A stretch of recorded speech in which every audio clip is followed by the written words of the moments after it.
Hello and welcome to Daily Tech Tutor. In this video, I'm going to tell you how to block or unblock users on NGL. So let's get started with the video. So once you have opened the application, you need to go to the inbox section, that is right side on the play option. Once you click on that, here you need to click on the user or the message which you want to block over here, and you will see an option of a triangle icon at the upper left corner, and inside that an exclamation mark will be there. Click on that.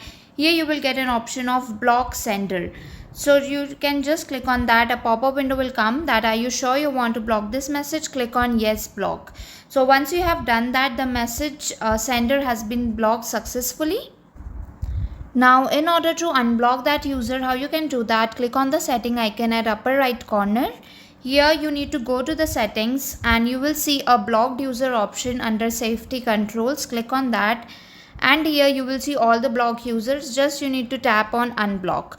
Once you tap on unblock, the user hasn't been unblocked. So this is how you can block and unblock users on NGL. If the tutorial was helpful, please like and subscribe.